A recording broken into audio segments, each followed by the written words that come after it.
नमस्कार, प्रज्ञाच वर्ल्ड मध्ये आपलं स्वागत आहे. सकाळी सकाळी हा चेहरा नाही पाहिला तर मग काय पाहिलं. मग आज हा चेहरा ॲज युजल खिडकीमध्ये बसला होता आणि व्हिटॅमिन डी घेत होता आणि त्यासोबत त्याच्या लहानपणीच्या आठवणीही घेत होता.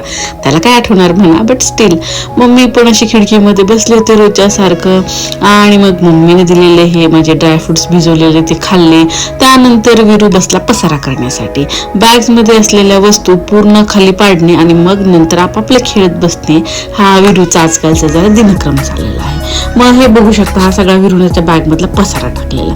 मग आले आमचे दूधवाले काका. मस्तपैकी असं निरसं दूध दिलं. तोपर्यंत विरू या आजीबाईच्या मांडीवर बसून त्या काकांकडे बघत होता. त्यानंतर दूध आम्ही घेतलं आणि जरा फेरफटका मारला गेलो मी अंगणामध्ये छानपैकी आमच्या अशा खूप साऱ्या आजीने लावलेल्या फुलांचा मी असा आनंद घेतला. त्यानंतर आली विरूच्या नाश्त्याची वेळ. विरूने केला नाश्ता आणि मी घेतलं थोडंसं काम करायला. मग मध्येच आली विरूला माझी आठवण. त्याला परत असं लक्षात आलं की अरे आपली आई कुठे गेली. त्यामुळे विरू असा मला असा बिलगून असा बसत होता आणि मी विरूला काहीही गाणे ऐकवत होते. काही गाणे म्हणजे माझ्या आवडीचे. काही ते सुबह सुबह जब चिडिया उठती मेरी माँ भी मुझे उठाती, हे गाणं पण विरू होतं खुश.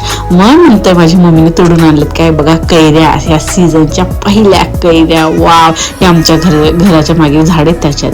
मग आज आम्हाला जायचं होतं त्यामुळे विरूला येत होतं रडू आणि आई आजीलाही वाटत होतं वाईट.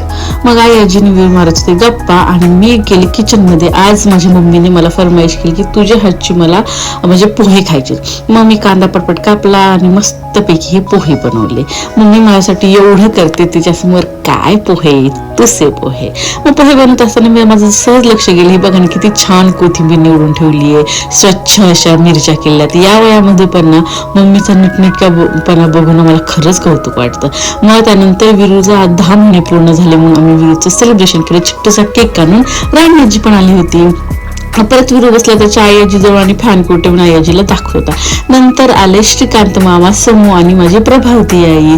मस्तपैकी ती हलवा घेऊन आली होती. मग त्यानंतर झाली आमची जाण्याची वेळ. मग विरूने सगळ्या देवांना नमस्कार केला. त्याच्या मोठ्या आजोबांना नमस्कार केला, माझ्या बाबांना. आणि विरू असं सगळी ट्रॉफीज इथे बघून असं खुश असतं. मग जायला थोडासा वेळ होता त्याच्यामुळे परत विरूने चेंज केलं आणि आई आजीसोबत तिच्या सुंदर पैकी तिने अशा फुलवलेल्या झाडांना फुलांना बघत बसला. विरू छोटूसा होता, जेव्हा पोटात होता ना मी इथंच अशी फिरायचे. त्यामुळे मला असं वाटतं कुठे ना त्या वाईब्स विरूला आता येतच असतील नक्की.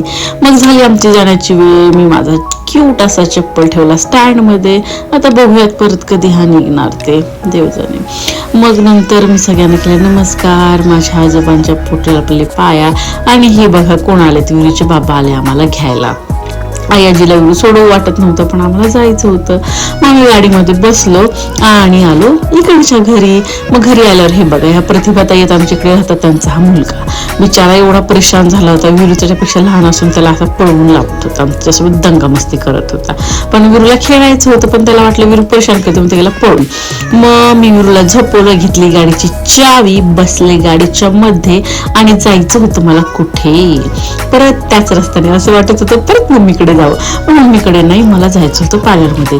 मला जरा हेअर स्पा करायचा होता. तर या आहेत आमच्या वहिनी, जोशी भैया पप्पांचा विद्यार्थी, त्याची बायको त्या कावेरी वहिनी आहेत. मग त्यांनी छान माझे केस धुतले आणि मस्तपैकी असं हेअर स्पा करायला सुरुवात केली. त्यांनी अशी मस्तपैकी सगळं असं मस्त मसाज करत होत्या ना केसांना, काय मशीन लावून हे ते. असं वाटत होतं हा फक्त मसाज करत राहावं. मग त्यानंतर वहिनीने बनवलं मला एलियन ॲस्ट्रॉनॉट, काय वाटेल ते तुम्हाला बघा. छानपैकी मी असा 1 तासभर अशी रिलॅक्स बसले होते. तेवढ्यात मला कॉल आला की विरू उठला. पण ठीक आहे धीरज म्हणले तुझं कंटिन्यू कर. मग मी अशी झाले फ्रेश आणि इतकं असं हलकं वाटत होतं काय सांगू. मग कावेरी वहिनींना केलं मी बाय आणि मी आले घरी येताच हे बघा, हे बघा मेरे करण अर्जुन मेरी राह देख रहे थे असे दोघंही बसले आणि दोघांचे एक्सप्रेशन्स अजिबात नव्हते. मग नंतर दोघांनी स्माइल केली आणि मग मी आली अशी घरी. मग मी घरी आल्यानंतर तुला आलू पराठा बनवला आणि आम्ही परत कधी आलो बघा, परत आलो आई आजीकडे. पण यावेळेस आम्ही सगळेजण आलो होतो, आई बाबा सगळेच, कारण आम्हाला जायचं होतं बाहेर पावभाजी खायला. सो आम्ही सगळेजण आलो एका ठिकाणीची स्पेशल पावभाजी खायला आणि सगळ्यांनी पावभाजी खाल्ली. मी मुलगा पराठा खाऊ घातला आणि नंतर मी आरामात माझी पावभाजी एन्जॉय केली. त्यानंतर मी आज आईस्क्रीम पण खाल्लं. सो असा झाला आजचा आमचा दिवस.